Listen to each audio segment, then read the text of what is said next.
introduce you. So this particular session, as I say, I'm very delighted to introduce Geoff Neild, who's going to deliver this session. And we have been collaborating and talking about how we can share our respective skills and capabilities. And Geoff is delivering the session today on human intelligence, the human face of project management. Thank you so much, Geoff. Questions at the end, and if you've got any comments, please chat, put your comments and thoughts in the chat. But if you've got any particular questions for Geoff, we'll take those at the end. Thank you ever so much. Over to you, Geoff.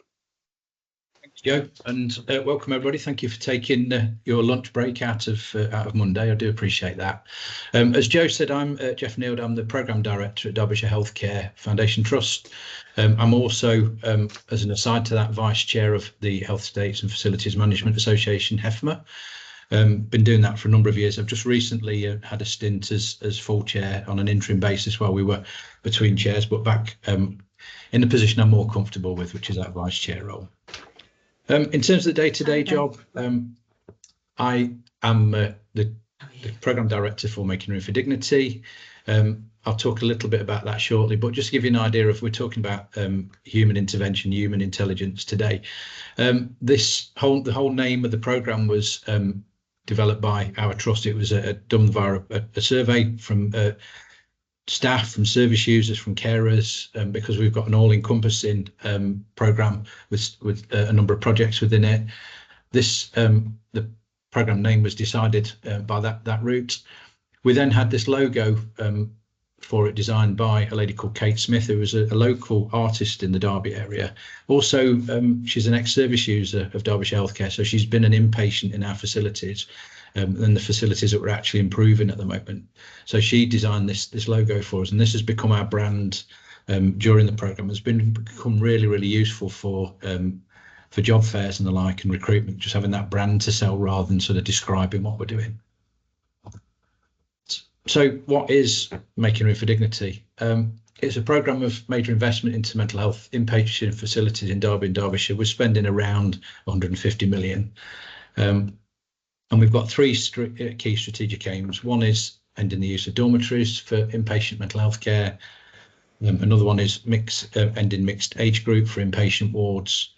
And the third is stopping those requiring out of area PICU. We've got no PICU in Derbyshire at all at the moment. So why should we replace the dormitories? Dormitories are not the right environment if you're in a position where your mental health is so poor that you need either through your own choice or through sectioning to be admitted to an inpatient unit. So Derbyshire is the biggest user of dormitory accommodation. We've got 154 service user beds for working age adults. 118 of those are in dormitories with 4 or 5 people sharing a bedroom, and the 36 that remain are single room, but they're not en suite, so they do share toilet and bathroom facilities. These facilities worsen people's mental health conditions. I've got a real life example of this. A very good friend of mine had a complete mental health breakdown, lives in a very nice suburb in Derby with his wife in a 3-bedroom detached house, and was taken to our Radbourne unit where he was put in a room with 4 other men he'd never met before, with a curtain between them for his only bit of privacy and dignity. He said the first 10 days of his stay, he actually went backwards. This was not what he was used to. He was in a position of crisis anyway, and then to put him in such an alien environment that was so different to what he was used to actually sent him backwards. So single room ensuite accommodation with their own bathrooms, etc., the sort of thing we do on a day-to-day basis, is far better for care, for privacy and dignity, safety, and it actually reduces length of stay. You take my friend's example, we would have eliminated or reduced that first 10 days while he got used to the environment. And on top of that, it is a CQC requirement that dormitories for mental health are replaced. And in terms of psychiatric intensive care PICU, we are the only system in England without a PICU of any sort. And at any given time, we have 14 male patients and 8 female patients out of area. Some as far away as Cornwall in the past, which is just absolutely ludicrous, but we have to go on bed availability. And this is at a time when people need their support network the most. These are people who are in a position of high anxiety, high crisis, and they need people around them. They need support mechanisms. And if their family and friends can't get to visit them, their loved ones, this is again just worsening that condition. So in terms of what we're building a 40-bedded PICU for the male patients, and actually of the 8 females out of area, 6 of them are only there because they are too poorly for an adult acute unit. But they don't meet the threshold for a PICU, but with mental health you always have to escalate upwards. So we're building an 8-bedded enhanced care unit for female patients, which will stop those 6 having to go to PICUs, and actually may stop up the average of the other one, at least one of the other 2 having to go as well. So it's absolutely vital for Derby and Derbyshire. And as it says on there, again, an NHS England and CQC requirement for local PICU availability. So just to give you an idea of the programme scope and complexity, I think everybody on this call is pretty much related to project management or projects of some way, shape or form, and just understanding what we're dealing with gives you an idea of the size of it. So we've got 6 projects over 4 sites, 2 of those sites in Derby, 2 in Chesterfield, which, if you don't know the Derbyshire area, Derbyshire is a long, thin county that goes from just south of Manchester to just north of Birmingham. So we are working at either end of the county pretty much. We are refurbishing or renewing 11 wards, 164 inpatient beds, which is the 152 adult acute that we talked about, and 12 older adults. We've got 2 new services, which is the PICU and the enhanced care. We've got 4 contractors. We've got 3 procurement routes. We've got a PFI and 2 landlords to deal with. And we have led the way for VAT abatement on the dormitory education programme nationally. We won our case against HMRC to prove that we are providing residential accommodation with therapeutic care, which means we get 0 rated VAT versus the 20% we were being charged because we were building hospitals apparently. And we won that case, and that's led the way for hopefully some of the people around this table today to win their cases as well. In terms of programme scope and complexity, we've had the 4 W's to deal with. So weather, and probably very appropriate if we all look out the window today. We've had our main build has been over the last 2 years on the new builds particularly, and if anybody's looked at the weather for that the last 12 months particularly, it's been the wettest 12 months on record. Last October, of the 22 days we could have worked on site, 15 of those were either lost or affected by weather. And it's been that picture every day over the last year, certainly the year leading up to the start of October. The picture on the top right there, if it's not clear as a well, we've had 2 wells to deal with, one in Chesterfield, which was a gas deposit, natural gas deposit, which needed capping off. It was a 1.5 to 2 metre diameter shaft that was operating at about 300 psi with natural gas on there. And we had to have that capped off with a specialist well company. That was bad enough, but we could deal with it because we knew about that one. The second well appeared at the Derby site when we started excavating and found a Victorian well, which had a 21 metre shaft, 2 metres in diameter. And then we got to measuring 45 metres of water underneath that, which was flowing at such a rate that we couldn't actually find out where it was going because all the camera did was spin, and we ran out of cable at 65 metres. So what we now know is that the site at Derby is built because the aquifer is washed away. We're basically sat on a 19 metre thick island. So our idea of piling went out the window, and that led to a total redesign of the foundations for the site. Bottom left, we have the war. Mr. Putin decided to go and invade Ukraine. Ukraine, as a lot of you involved in the industry will know, is the main source of plywood for the industry, and Russia and Belarus were suppliers of iron and rebar. So just any materials that we needed either weren't available or the price of them shot up. So we've had a real issue with that. And the what on the bottom right hand corner there is we just, every time we dig in the ground, we find something that's uncharted. I don't know if anybody's experience of as-built information in the NHS is any different, but We've had gas pipes in the wrong place. We've had data cables that don't show on drawings, electricity cables, and for however many surveys you do, we've managed to have issues with all of those. So we've faced some real challenges, and particularly one of our refurbs where the building, as we built it, the as-builts weren't right, and then when we started excavating what's underneath it, just looks like we've got another building under there. So we've got a raft foundation with traditional foundations underneath that, traditional footings, and what looks like the corner of potentially air raid shelters that nobody knew about. So we've had some real challenges with the builds. So everybody talks these days about human intelligence and artificial intelligence, and more the AI than the HI. And I thought I'd start to look into this a little bit, and found this piece from Hull University about artificial intelligence is superb, and it's obviously going a long way. There's lots and lots of concern about whether AI is going to take the world over, and we've now got computers designing themselves in effect. But what's very clear is that the base information for what goes into the AI systems comes from humans. And whilst the computer system, the AI systems are more advanced, more technological, as human beings, we're actually more complex. We've got IQ, which is something that is very, very difficult for you to try and replicate, because it's that intrinsic, just knowing why things are like that and understanding that and mixing knowledge and experience, which we're going to come on to later. So yes, AI has got a massive place in the world. It's taken us vastly forward, but the baseline of it comes from human intelligence, from that human intelligence being programmed into the artificial intelligence. We see a lot of this in the arts. There's a lot of this going off in filmmaking and TV, etc.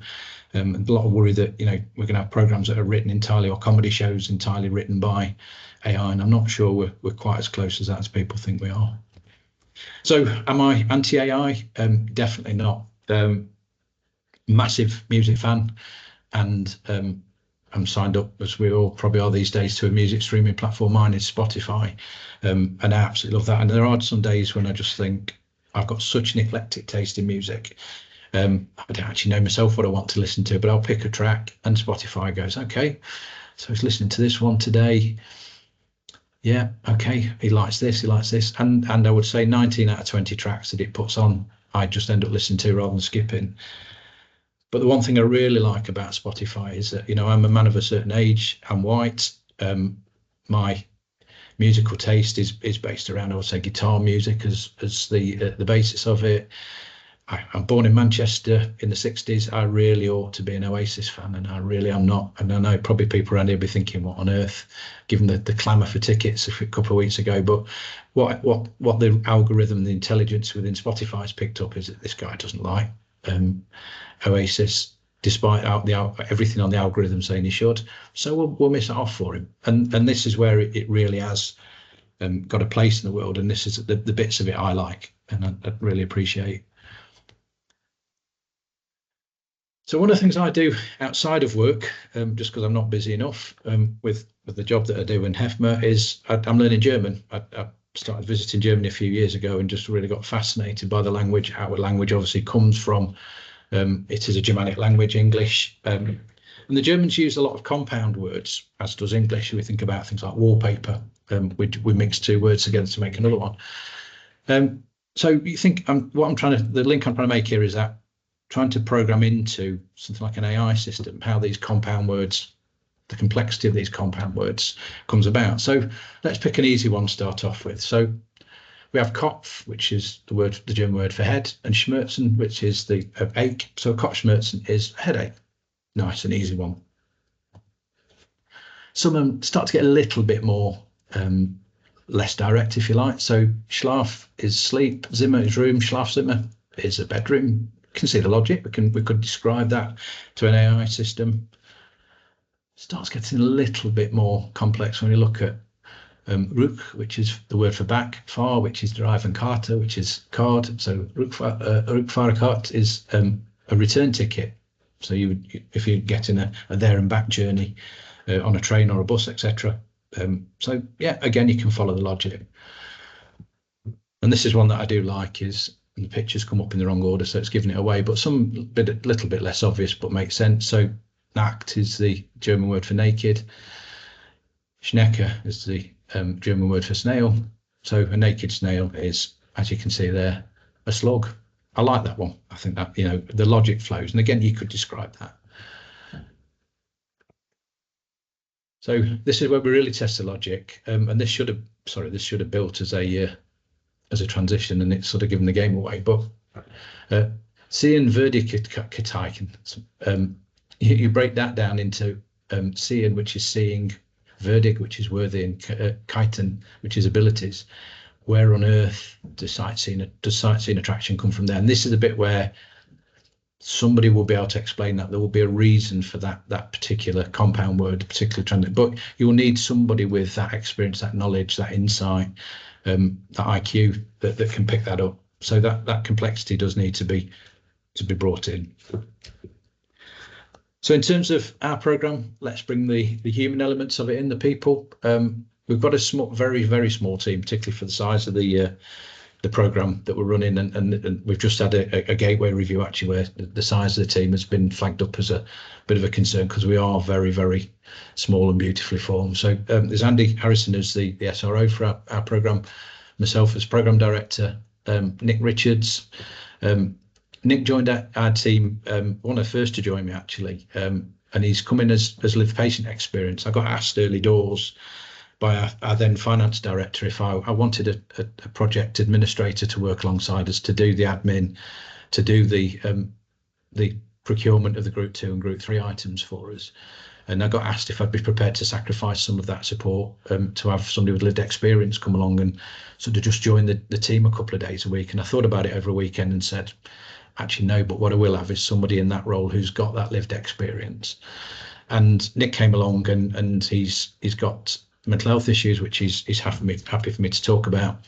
What I didn't realise, because I interviewed him over Teams in those lovely days in the early 2020s, I didn't realise till he joined us that he's also got cerebral palsy.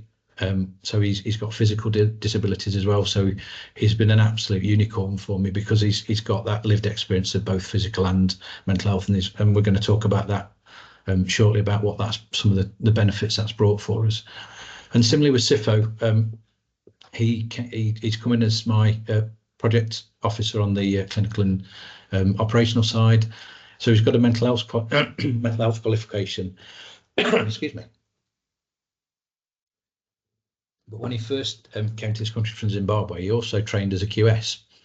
So he's got that ability to understand the technical side and the clinical side. And when the deal clincher for him at the interview was, I can talk to the clinical people in a language they'll understand to describe the technical bits, and I can actually translate the technical bits to the clinical bits to the technical people, so that they know what's needed of them. So he's again another unicorn in the team. Leslie was our capital manager at the trust. When I joined, she came to see me one day. I was struggling to get a capital manager. They are massively short of supply in the NHS at the moment. As anybody will know who's tried to staff a major programme, couldn't get a capital project manager, so we were sort of limping along without one. And then Leslie, who was head of capital, says, I want to retire and come back and return 3 days a week. Could I join your team? So I snapped a hand off. So she's coming and she's now our capital project manager, vastly experienced architect by background. And then Nicole, who's the most recent member of the team, she's joined us. She's got a very, very different background, has worked in financial services, but she's joined us at that change and transition period, coming in at the back end of that. And she's helping us put the day-to-day, who we're going to move on what day when programme. But we are also making sure that we don't just do a lift and shift. We don't just want to pick up, and we do provide good services despite our environment. So although we want to keep the best of that, we don't just want to do a lift and shift and move what we do now into different buildings. So Nicole's come in to do that, and she's got a very background in mortgage advice, insurance advice, which sounds very different, but actually you think about the complexity of delivering actually a finalisation on a mortgage, getting everybody in the chain sorted out and all the paperwork in the right place, etc. She's got that real analytical mind and that real ability to pull together disparate bits of information. She's been a real boon to the team since she joined. And then indirectly, I work alongside Andy Donoghue as Associate Director of Saint Facilities, so we're peers, and he looks after the business as usual. I look after the programme, but obviously as we get to the stage where we're ready to hand buildings over, we're into that phase now of mobilisation, which really moves into Andy's team. And then we've got Becky, who's one of our Deputy Nurse Directors, with a focus on practice and transformation. She's an OT by background, vastly experienced on that side, and she works closely with both Nicole and Sifo on that transformation to make sure that we're bringing in new practices and we get the services safe and effective from day one. And part of what we need these people for, and what we work with wider team, and we've got access to other people, we've got access to communications people, HR people, etc.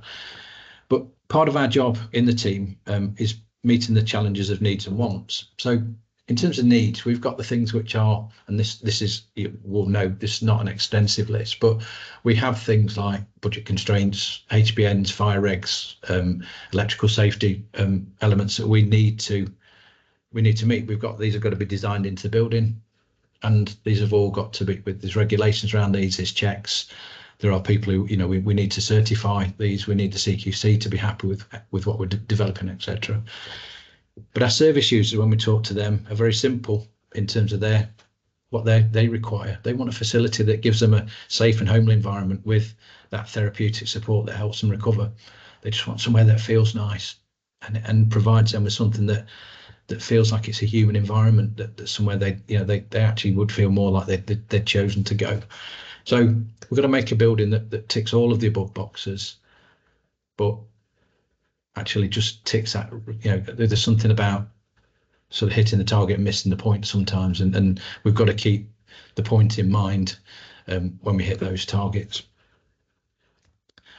And that's where we come to bringing in the human side, and thank you to Andrew, who's on this call, for letting me use a quote, some information that he posted on LinkedIn recently. But what we're looking for is, again, this comes back to that what the regulations say, what the artificial intelligence says, but what we've got to get in there, that instinct, because actually what we deal with on a lot of the things, so fire regulations, for instance, that's a fact, and that facts are information minus emotion. We've just got to do those. So the black and white actually in a way is easy, because we are dealing with the facts, and we need to just do that. But when we get to the grey, we're actually looking more for opinions, because there are two ways of doing things, maybe sometimes even more than that. And what we want from our design teams, from the people involved in my team, from the contacts we've got with service users, etc., is that opinion. We need that experience, that lived experience, sometimes that clinical experience, that medical experience, whatever it may be. But we need that opinion. It needs to be an informed opinion. What we don't want is to be talking to people who really haven't got an opinion. So we either get inexperience, where they sort of have a best guess, but they're not really up to speed with that. And that actually can sometimes just be ignorance. And the thing that we really want to avoid is stupidity, which is where people just have an opinion and they just ignore the facts. So we're very, very keen to keep things at the top end of that, facts where we can, and really, really use the team and the people we've got access to for informed opinions. And it's that informed bit that really is important to us. And our job, really, this is I sort of see the role that we do. So we've got requirements such as net zero. So when a lot of the money that we've accessed to pay for our capital programme, particularly on the new builds, there's an element in there. So the buildings have got to be net zero, both in terms of build and in terms of running. But what we also want you to do is modern methods of construction. Now, this means having things made off-site. And when we make things off-site, we have to get them delivered as modules or units, which means they've got loads and loads of embedded carbon within them. So actually, we have to make an informed opinion, and we get the balance between those two elements. On the clinical side, we want the building to be our clinical model is least restrictive practice. So this is keeping the buildings as free and as open as possible, so that they feel homely and not restrictive and not institutional. But we've also got secure by design. We've got anti-ligature measures that we're building into these buildings. So again, we've got to get that balance right of how least restrictive can we be, but still be secure, still have those anti-lig measures in place. it's a balancing act, and it is a challenge for us and the team on a daily basis. So the benefits of having lived experience in the team, I'm not going to go through every one of the members because we've not got long enough on the session to do that. So with his permission, I've chosen to speak about some of the stuff that Nick does. Nick was going to co-host today and co-present, but his wife's having a baby tomorrow by elective cesarean, so he's not joined us. But there is a little video clip from Nick giving a little bit of his personal view.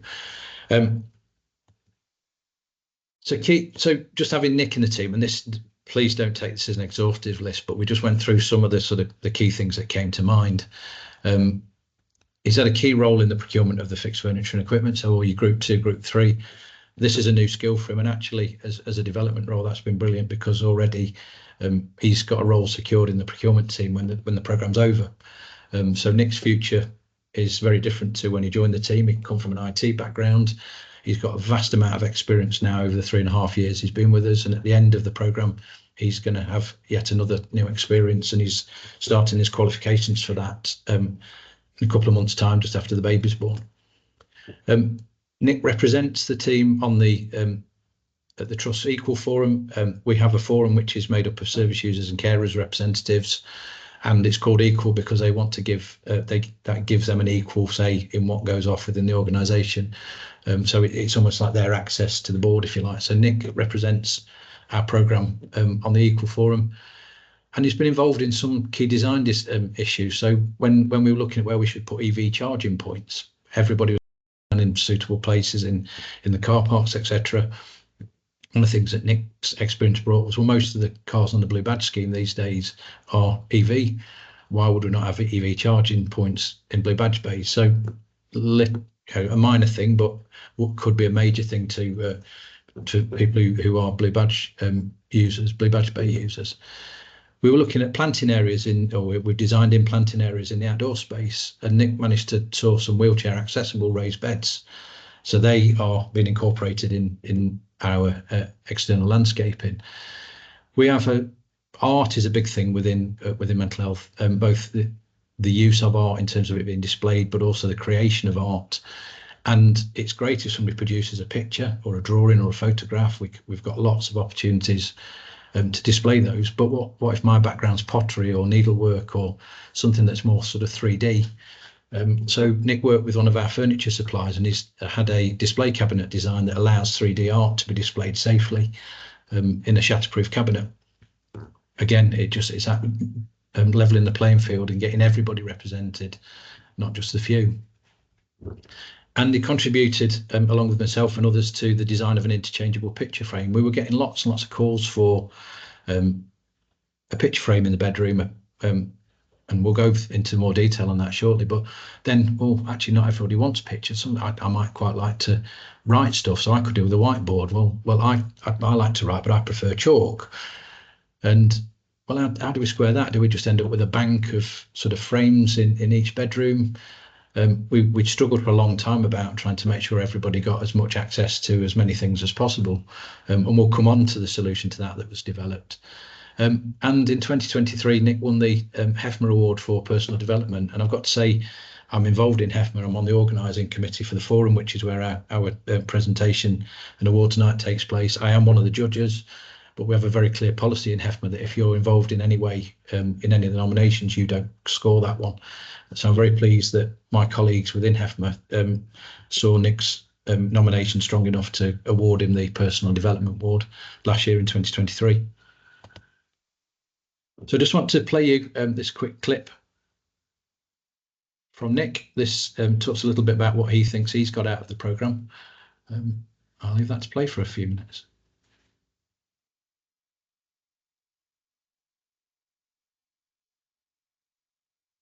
Hello, my name's Nick, and I work with Geoff as part of the Making Room for Dignity team.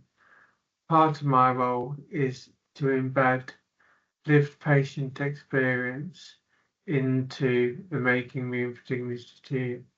I think this is really important because if you have mental health or physical health challenges, these form part of your life and your own experiences. So it really helps when you're trying to plan and embed those things into the buildings you're making. Also, it helps you to be kinned with the people you're taking feedback from, which is really useful because you can share experiences and knowledge. I was luckily taken on as also as part of my role is admin, and I think without my lived experiences, it wouldn't have been able to give me the experience I've had in the role. Even though it's been challenging, I've been really grateful for that. And I think it's really important to give people with either mental health issues or physical issues experience in different areas. Thank you for your time. Bye. Well, the reason that I wanted Nick or somebody like Nick in my team when I set the team up three and a bit years ago was when I was working in Stoke with and it's embarrassing, but Andrew was on the call today. We built a PICU, which is the first time that Stoke had a PICU itself, and we were given access to a service user who was just ready to start. She was getting to the back end of a time with the trust, and she was getting ready to start going back home. So she was having weekend leave, etc. And she'd had experience of being in a PICU. So we took her on site as we got into the final ends of so before we started fit out, and she walked us through what she wanted as she got brought into building, what her mindset was, where she expected to see things. And one of the things it did was confirm that a good proportion of what we'd designed was right, because she was giving us that lived experience and that flow from her point of view. And she gave us some good tips on things that we could improve, and we were able to turn that around and pick up those design cues before we got to final finishes. So I found that invaluable, and I thought when I got asked to take over this program, I really did want to have that experience embedded within the team, which is why I decided to do what I did in terms of having the admin person with that lived experience.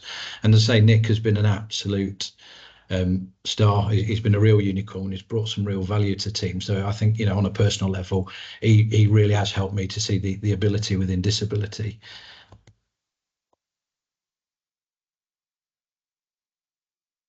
So we talked on the benefits of lived experience about picture frames, and this might sound like a really insignificant thing, but we were being asked for, as we say, pictures in service users' bedrooms, and what you can see here is, and this is the reason it's on the stand, it's just a display version of this that we've got. We have actually started to fit these to service user bedrooms now. So got a picture frame there, and we've got on that one a lovely picture of some flowers in a field, and that's great. We can put art up around service users' bedrooms, but we want the service users' bedrooms to be as much like home as possible. Now, I might think that a picture of, say, a waterfall is something that I'd really like in my bedroom. So we might put some lovely pictures of waterfalls up around the place. But our model of care here is trauma informed. So everything's based on treating the presentation of the individual, but actually looking at where that came from. What everybody's mental health comes from somewhere. It's informed by something that's happened in their life. So if your mental health was informed by watching one of your siblings drown when you were young, a picture of a waterfall in your bedroom could be quite distressing. So you might want something very different. So we wanted something that allowed us to have interchangeable pictures within bedrooms. So it might be that the thing that really cheers you up is a picture of your cat. So could you get one of your loved ones to bring a picture of your cat in? The answer with this is yes. So we started looking at something where we had that flexibility, but then we also had these other calls on, well, like I say, I might just want to write something on a board every day, something inspirational or something indecent, or whatever it may be that actually helps me to to get to the place of, you know, the mindset I want to be in. And again, somebody might be a bit more artistic and want to do something with chalk. So what we've developed here, if you see them 2 screws at the bottom of the picture frame, we've got anti-tamper screws within there, and we can drop the cartridge out. And we've got a choice then to either change the image within that cartridge. So we just flick the 2 screws that you can see on the right-hand picture in the middle of those dark areas out. So we can just flick the picture up, change the picture out for another one that's personal to you or that you've selected from the choice on the ward. Or we can put a blackboard in, or you have the choice of that being a whiteboard instead. So this little simple thing, and it's quite a complex thing in terms of design, but in terms of what we were trying to achieve, this was that mixture of having people with different lived experience and different views and options. We were trying to pull all these together in something that would get used on the ward. It couldn't be too complex, because if it's something that every time we wanted to change this, estates had to come out, it would never get used. So what we've got here is something that the ward can do very, very easily. We've supplied them with the relevant torque screwdrivers. I've had clinical staff use them last week. They love them. They recognise how easy they are, and this has just been a real bonus. And it's been one of the things that we've built within our programme, and it's just one of the many. So of course, with humans, we've got human input, but we've also got human limitation. And one thing we've got to be mindful of is, just by having a nurse and a person with lived experience in my team, what I haven't got is access to every bit of knowledge, clinical knowledge, and every bit of lived experience knowledge. So what I need them people to do, and the sort of people I need to recruit, are people who've got credibility, got lived experience, got knowledge, but they've also got that ability to build a social network. And Joe spoke at the start of today's session about building networks and using this as an opportunity to build networks. And this is what my staff have done internally and externally. You know, they've got expert, reached out and spoke to peers in other mental health trusts as well. But they've developed and continue to develop these social networks. So Nick's got his particular mental health experience, but you know, he's not got schizophrenia, he's not got delusional paranoia or anything like that. So he needs to have access to people with those conditions, and this is where being on equal and having those networks has really helped. And as Einstein said, the measure of real intelligence is the ability to change. We've got that ability to ramp the game up, to change, talk to the right people, get a different view if need be, that may be very, very different to ours. Just a word of warning, because it's all sounded very positive and rosy so far. Just be careful you're not a victim of your own success, because as Benjamin Franklin said, if you want something done, ask a busy person. I get so many calls on a very, very small team already for that knowledge, that expertise. CIFO, for instance, gets asked to sit on all of the senior appointments for clinical staff, because he knows the programme and he knows where we're trying to get to in terms of transformation. And that's really good for CIFO. It's really good development. But it means I quite often lose him for 20 or 40% of the week as is on interview panels. Nick gets pulled all over the place on representing the service user view of the network and the programme, and it can be very, very frustrating at times. So just be mindful that you have to know where to draw the line and when to say perhaps next time, now and again. So one thing I would say as you know, I've spoken about with my team, use your networks, personal and professional, develop those contacts. And I was just looking at this isn't an exhaustive list of people that I have quite reasonably and regular contact with, but it's interesting that H in every one of these stands for health or healthcare. Find people who are like-minded, but give you that broader view, give you that wider view, that experience that you haven't got. I find, you know, as being a member of HEFMA, if I come along a challenge that I've got no experience of, I can drop something onto our help desk and I can get a response from all across the country, sometimes within hours. And this has been really, really useful, you know, meeting people at conferences, meeting at events, going to the display stands when we have our forums, and when IEM and others have their forums, just talking to new people, looking at new products, just not being insular and looking outwards and making those connections. So it is, as Joe said at the start, absolutely invaluable. And I know Joe's looking to increase the HPCA network. And we are looking, as she said, we're at the very start of a journey where we work more closely together with HPCA and HEFMA. We've got formal arrangements in place with AHCP and IEM. and we've just had an invite from HFMA to talk at their event next year in February. So these networks within networks are really, really invaluable. And that's me, and thank you very much. I've left a little bit of time for Q&A at the end, so I'm sure these will be shared, and I'll take that down so I can actually see some people. That's great. Thank you so much, Geoff. For somebody who doesn't have a background in sort of estates or mental health, that was absolutely fascinating. And I love the fact that you had such a human dimension to the experience. So thank you for sharing that story and for sharing your team's story as well, particularly the lived experience. I think we can all kind of resonate with that, and particularly your friend and their experience, and imagine how we would feel if we were in that situation. So we have a couple of questions, and Oliver's put his camera on. So Oliver, are you happy to ask your question out loud? That's great. I have another couple of questions, but do stick your hand up if you've got questions for Geoff. So there's some really interesting stuff in here. So please do ask your questions or make some comments. Put your hands up. Oliver? Right, thanks, Joe, and thanks, Geoff. That was, suitably complex. The environment you've obviously been operating in and everything you guys have achieved. There were a couple of questions, and I feel guilty because I almost wanted to squeeze them both in. Am I allowed to do that, Joe? Go for it. Yeah. All right. I suppose I'll start with the sort of broader sweeping one, which is, would you do anything differently? Because it's quite clear within the built environment, you do come across so much unforeseen stuff. At North Tees, which is where I am, recently on a building project, they discovered the base of a crane underneath the foundations and had to deal with that.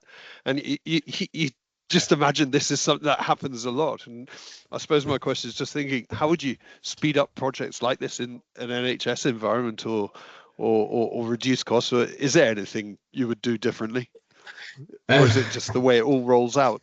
I think we're probably in similar positions, Oliver. I think we have to, on that one, just live with what we inherited. As our site where we're building our two of our new 3 new builds, we thought, because it's a strange site because the centre of it's PFI and the external is all retained estate.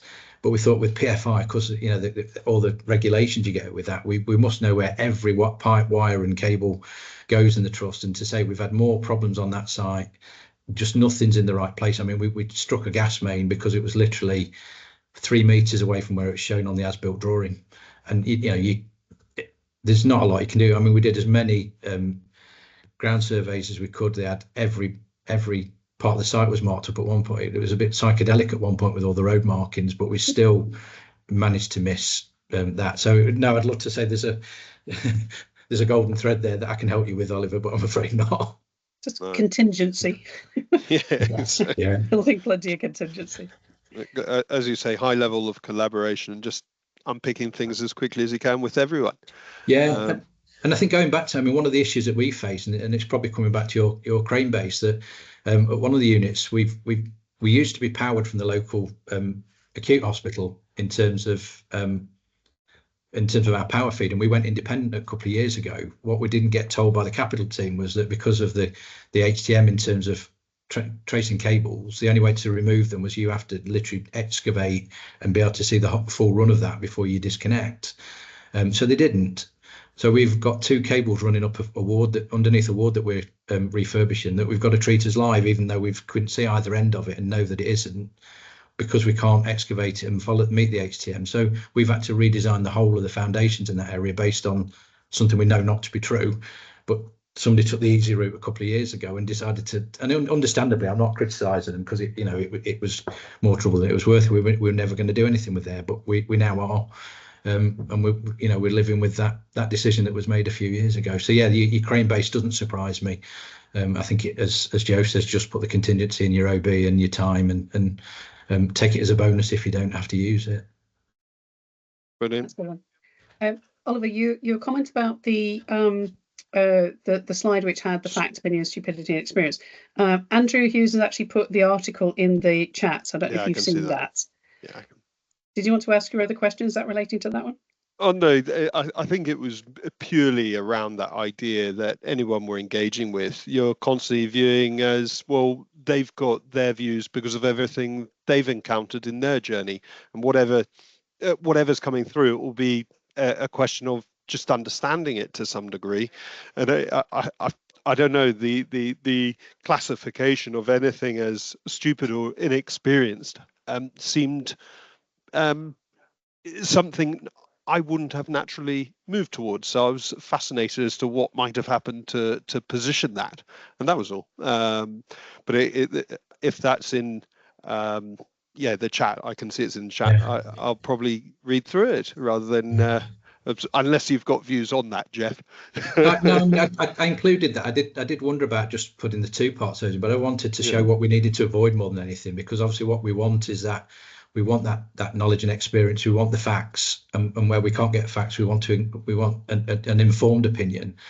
And I think there is just something about, as you say, speaking to the right people, because the problem is sometimes people feel obliged to give an answer, and actually we could end up with a bit of stupidity, not based on somebody being malicious, but somebody just thinking, well, I don't really know, but I better say something here. So yeah, and it sort of links back to my slide about, even with experience, you're not going to get the full gambit of experience. You need to find people who are connected to people with wider experiences, because then you get an informed, broad view, not just that person's view. Because, as I say, I'd never thought until I got Nick in my team that having somebody who's built a mental health facility with physical health issues would be an advantage. But just by pure luck, I got both, and we've probably had more from the physical side of it than we have the mental, to be honest, because we've got lots of access to people with mental health issues and opinions. Nick brought quite a unique view to that because of his own limitation. But even then, he's not a wheelchair user, so he's got a limited range of views and informed views, but not the full remit. Yeah. So yeah, that was just included for completeness, really, and to show what we need to avoid, rather than seeing there's that something that we have to deal with. It's just that warning flag, really. Well, yeah, and just I suppose where I went on your explanation there, Geoff, is just that reminder of that strength of identifying good groups to engage with, but also recognizing that there's a constant almost drive on us all to engage as far and wide as we can, but also recognizing that it sometimes can bring a complexity. So it requires that management piece, doesn't it? Yeah. And brilliant. Thank you. I'll shut up. That's great. Thank you, Oliver. Appreciate the questions. I think also just on that point, some people just don't know what they don't know, and don't necessarily know what the risks might be inherent in providing an uninformed opinion. And we get that in project management, where there isn't a knowledge of what the impact of that might be. So sometimes it's just knowing to what extent somebody might be informed, or and where you might get it. But I love your slide, Geoff, around the other associations, but also professions. So I'm part of a cross-government, change management network, and the broader your networks, the more intelligence and insight and experience you can tap into, and that's absolutely invaluable. And so whether it's across the different professions or across the wider different sections, it's fantastically important to connect and get that input. Sarah's asked a question in the chat. She's also interested in connecting with you, Geoff, so I've sent an email to connect you up.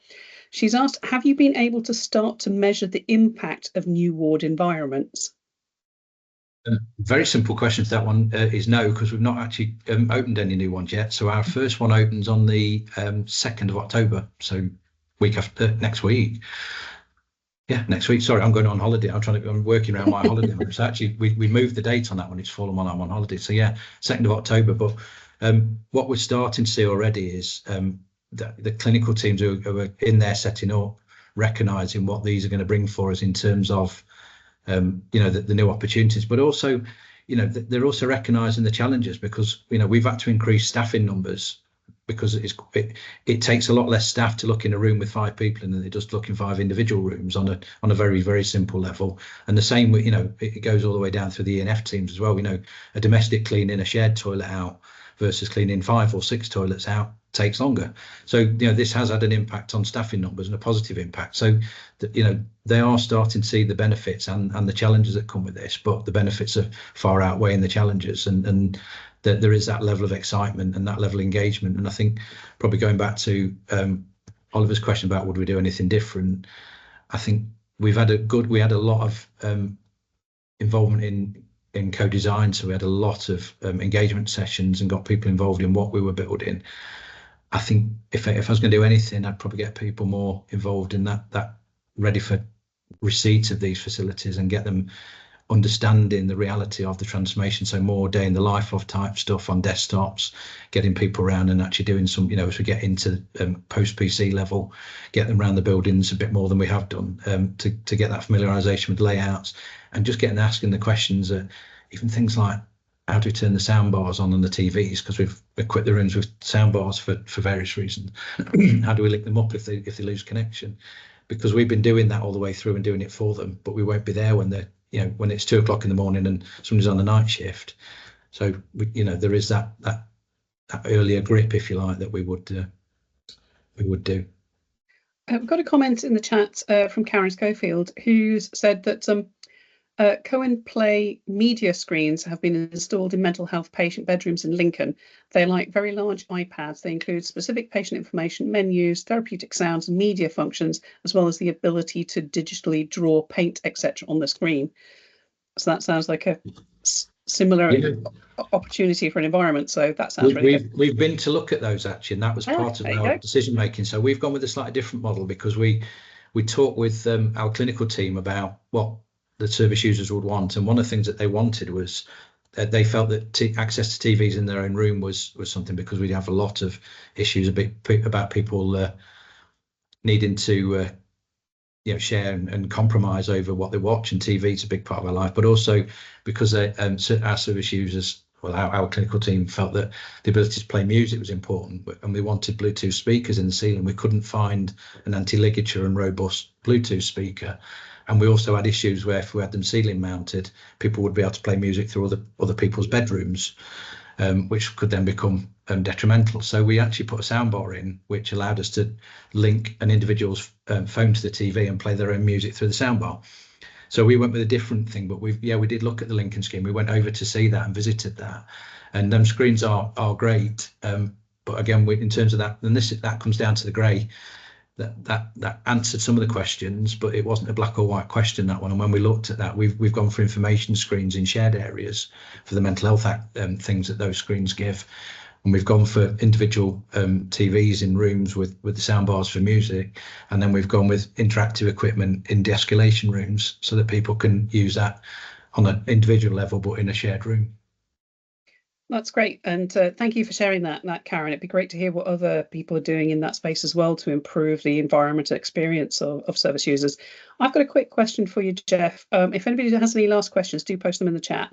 Do you believe that the experience enhanced environments that you're creating for the sort of mental health services and service users would support clinical patients as well? Because when we look at patients, they're not divorced from their physical side. So you're looking at what you're creating in a mental health environment, but what would happen in an acute environment as well if people had access to those kinds of improved experiences. And I think this is where we're blessed in mental health, really, because we have in mental health we have a longer term relationship. I've worked in acute and mental health, and I much prefer working in mental health because you get that more of a connection with your service user group. Sometimes some of our particularly forensic patients are, they're with us for years, particularly if on the criminal justice route, and it does give you that time to have an informed opinion, because what you're basically building is their home for them. And this is why we won the case with HMRC. We were able to prove that what we were building was residential accommodation, and I don't think you've got that. I don't think you have that same level of interest or same level of engagement in acute. If you wanted somebody to help you design a new maternity unit, new parents are usually quite busy with their children, and they're probably, when they've got their most useful experience, they're probably at the most distracted. And what you might find is you get them, 5-10 years later on, when actually they've got a view, but it's not quite as fresh and as meaningful as it was. So yeah, I think we are blessed in mental health in that way, and it is something I don't think the opportunities present. I think it's something we should try and do in acute, but I just don't think the opportunities present themselves as much, because the whole drive in acute is as soon as you're admitted to an inpatient unit is when are we getting you out? Yeah, fix them and shift them. Yes. Yeah, so it is about that speed of turnaround, and not saying that impacts on quality of care, but we have longer term relationships with our service users. We don't make people better, we make them more able to cope. And that's the thing, we get people where they jointly agree with us that they're ready to go home because they're in a position where they feel they can cope. And sometimes that's done in a stage where you wouldn't have a patient in an acute bed going home at the weekend to see how it felt, and then coming back on a Monday and then perhaps going Thursday evening next week and doing it that way, whereas we do. So yeah, we are blessed in that way, and it's part of why I enjoy working in mental health. That's great. Thank you. We're out of time, but that's been really insightful. Thank you so much for sharing that with us, both your projects, the challenges, and also the lived experience, because I think that's been really valuable. Thank you to everybody on the call for joining and staying with us. And we will share the slides, so please do look out for those, and do keep connected, because all of the value that comes from people's experience like Geoff and his team are things that we can share across the sector, and everybody benefits from those insights. So thank you all for joining us, and we look forward to seeing you at the next event. Thank you very much, Geoff. Thank you for your time today, everybody. Thank you. Thank you. Bye. Oh, there is a feedback form. Please do let us know your experience of this session, so that we can make sure that we have meet your needs and deliver things that add value to you as well. Thank you so much, everybody. Thank you.